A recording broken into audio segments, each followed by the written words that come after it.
Bonjour ou bonsoir, selon l'heure à laquelle vous nous regardez. Je suis votre chroniqueur audio et animateur de podcast à l'ODJ Média. Cette vidéo a une structure exceptionnelle. Vous allez d'abord écouter la chronique d'Aziz Boussetta, puis découvrir, juste après, la réponse incisive et argumentée de l'auteur Adnan Benchakroun. La controverse porte ici sur une question centrale. L'Istiklal doit-il quitter la majorité pour envoyer un signal fort ou rester pour continuer à influencer les décisions au cœur d'une période complexe? Très bonne écoute à toutes et à tous. Un politicien pense à la prochaine élection, l'homme d'État, à la prochaine génération. Professait le penseur américain James Freeman Clarke, voici 2 siècles déjà. C'est toujours le cas, aujourd'hui, et c'est particulièrement applicable à l'Istiklal et spécialement à son actuel secrétaire général. Et Nizar Baraka peut même faire les deux et être aussi les deux, homme politique et homme d'État. Il faut juste qu'il s'indigne. Quand on lui pose la question de savoir pourquoi le parti de l'Istiklal ne quitte pas cette coalition gouvernementale qui tombe en ruine, la réponse est invariable. Nous sommes un parti responsable et nous tenons nos engagements. C'est beau. Mais quand une formation politique, membre d'une alliance, voit cette dernière verser dans la décrépitude, sa responsabilité n'est pas de s'accrocher au navire qui sombre, surtout quand elle n'est nullement comptable des différentes turpitudes, erreurs et errements de ses alliés. Et ses alliés sont, en l'espèce, le PAM et le RNI. Le premier a un problème d'identité et de direction, et le second a un problème d'éthique et de communication. L'Istiklal, aujourd'hui, semble naviguer à vue, sans disposer ou en refusant de céder d'une longue vue. Or, que montrerait cet outil? Un Maroc qui s'apprête à accueillir sur son marché du travail et dans sa société une nouvelle génération, la génération Z, avec ses codes et ses exigences, son impatience et sa rationalité propre. Cette génération s'est exprimée, à sa manière digitale, en octobre. Puis les choses se sont calmées. Et nos jeunes attendent désormais l'échéance électorale de l'été 2026. Sans véritablement se calmer, ils sont juste en pause. Que pourra bien dire le corps istiklalien à son électorat une fois l'heure de la campagne venue, quand il s'entendra reprocher ou même tenser d'être resté en solidarité avec un gouvernement responsable de tant de difficultés? Un gouvernement à Kanouch qui a certes délivré des choses, on ne peut lui nier cela sous peine de nihilisme, mais dont les 2 premiers partis et plusieurs de leurs dirigeants se sont livrés à des pratiques très particulières et qui, franchement, sont rarement à la hauteur des attentes de ce pays, qui pourrait être vraiment grand. Devant les membres du Conseil national de son parti, ce week-end, Nizar Baraka a affirmé que l'Istiklal a toujours porté en lui l'amélioration de la pratique politique et démocratique dans notre pays, ou qu'il a toujours œuvré dans le sens de la réconciliation des citoyens avec la chose politique. Mais cela crée des obligations, dont la première est de commencer par soi-même, en l'occurrence en nettoyant ses écuries d'Augias, puis à travailler à faire des émules sur la scène politique de ce pays. Mais non, l'Istiklal fait de la politique, souvent politicienne, et fait montre d'éducation et d'élégance dans un monde politique qui en manque singulièrement. Alors, question. Comment un parti peut-il travailler à réconcilier les Marocains avec la politique, alors même qu'il persiste à se maintenir au sein d'une coalition gouvernementale qui les a gravement éloignés de cette même politique? Car, au final, que voilà sur les gens? Une inflation réelle sur les produits alimentaires et de première nécessité, avec un pouvoir d'achat qui se dégrade dangereusement et un gouvernement qui les toise. Et qu'entendent les gens? Des conflits d'intérêts en cascade, des soupçons d'enrichissement illicite qui se multiplient, des législations bridant certaines libertés. Comment donc ce parti, la campagne électorale venue, et malgré tous les ajustements que M. Baraka a demandé en interne à ses compagnons, justifiera-t-il d'être resté dans un gouvernement qui a mis une partie de la population, la plus jeune, dans les rues, et qui a sérieusement irrité les moins jeunes, restés chez eux mais n'en pensant pas moins? Comment expliquera-t-il être resté allié à des gens qui font dans le conflit d'intérêts, la dissimulation fiscale, l'entrepreneuriat problématique, l'amateurisme politique? Non. Comment se disculpera-t-il, l'Istiklal, quand on lui demandera le sort de la fameuse mission d'information sur les viandes et quand on le sermonnera de n'avoir pas soutenu une commission d'enquête sur les médicaments ou de n'avoir pas donné suite aux soupçons de conflit d'intérêts sur des équipements, comme l'usine de dessalement de Casablanca, qui relève pourtant du ministère de l'Eau et de l'Équipement? Pour améliorer la pratique politique, comme le dit Nizar Baraka, il eût fallu, lors de ce Conseil national, soumettre la question du maintien au gouvernement aux membres présents, à vote secret. Il aurait été judicieux de négocier avec qui de droit pour sortir de ce gouvernement et lui offrir, pour rester responsable, le soutien critique de l'Istiklal. Il aurait été prestigieux de donner suite aux revendications des jeunes JNZ en critiquant ouvertement le gouvernement avec menace de sortie à la clé. Au début des années 90, Mohamed Boussetta avait posé des conditions à son entrée à la primature, ce qui lui avait valu ladite primature, mais l'avait projeté dans l'histoire du pays. En 2013, Hamid Chaba avait su quitter l'attelage gouvernemental PJD en procédant d'une manière que M. Baraka pourrait dupliquer, à son avantage, à celui de son parti, et même à celui du pays tout entier. Que l'Istiklal ne s'y trompe pas, il est le seul à jouer le jeu de l'engagement et de la majorité. Le PAM est à couteau tiré en interne, n'ayant même pas été en mesure de maintenir son conseil national de fin novembre, et le RNI est clairement en campagne, sillonnant le pays à coups de longues caravanes, de larges chapiteaux, de puissants chauffeurs de salles et de ce qui ressemble fichtrement au culte de son président. Il est encore temps pour le parti de l'Istiklal de faire de l'Istiklal. Le Maroc le vaut bien. Bonjour ou bonsoir, selon l'heure à laquelle vous nous regardez.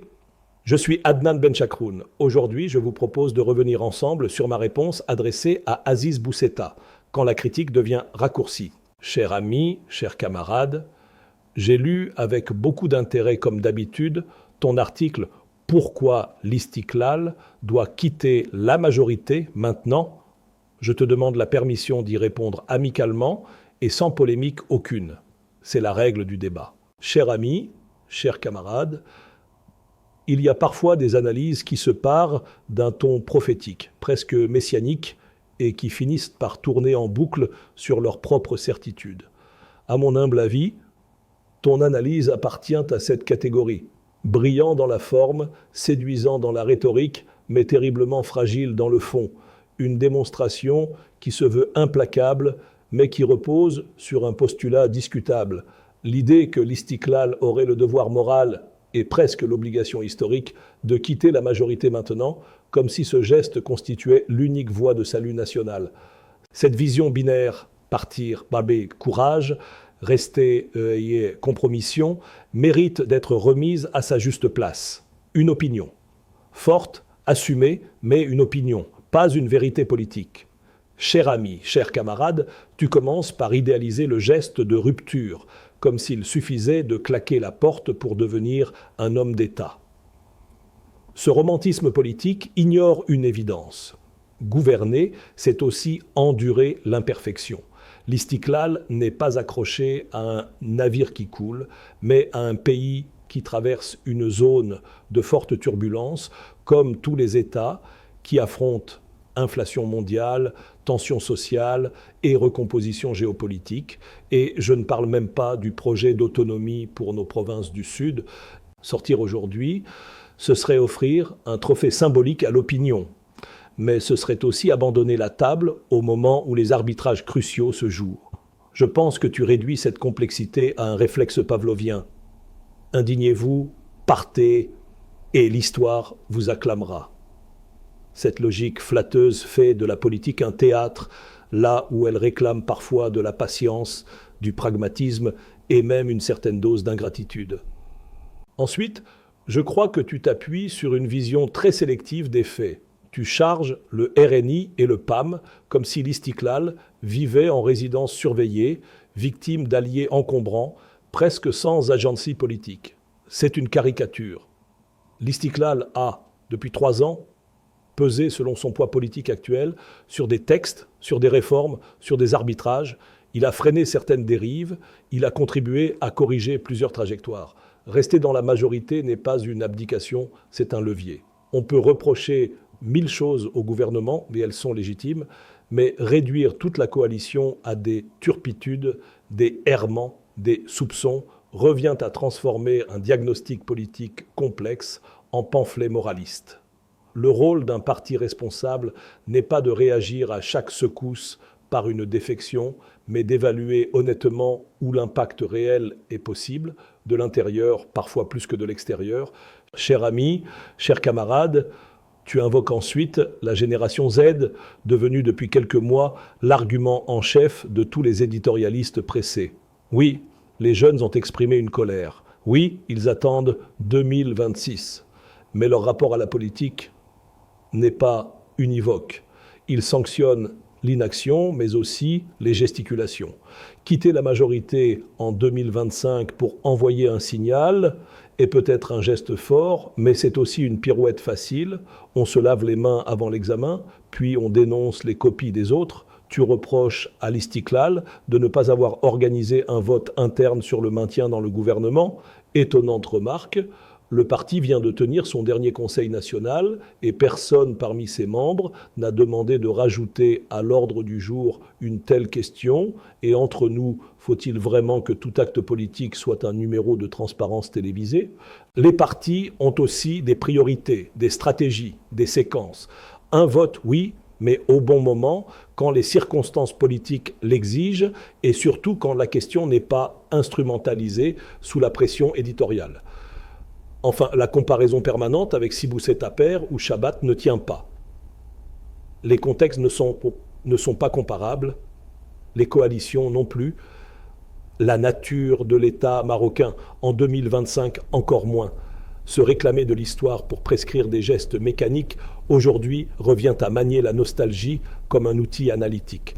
Ce n'en est pas un. L'Istiklal peut quitter la majorité, c'est possible. Il l'a déjà fait dans le passé et il a déjà refusé de participer dans certaines majorités. Mais le faire aujourd'hui, sur la base d'un récit anxiogène ou d'une colère médiatique, serait une décision émotionnelle, pas stratégique. Et un parti de gouvernement n'a pas à agir dans le registre de l'émotion. En réalité, ton analyse, cher ami et camarade, dit surtout ceci. L'Istiklal doit faire un geste spectaculaire. Peut-être, mais la politique n'est pas un cirque où l'on joue pour les applaudissements. C'est un chantier où l'on travaille, parfois dans la poussière, sans projecteur. Le Maroc mérite mieux qu'un feuilleton d'abandon successif. Il mérite un débat serein, une vision longue, une opposition quand elle est nécessaire et une participation quand elle est utile. Quitter pour rester fidèle à soi-même est noble. Rester pour continuer à influencer est légitime. L'erreur des observateurs politiques, si tu permets, est de présenter l'un comme héroïque et l'autre comme honteux. La vérité est plus subtile. Dans la complexité marocaine actuelle, le courage peut aussi consister à ne pas céder à la tentation du geste facile.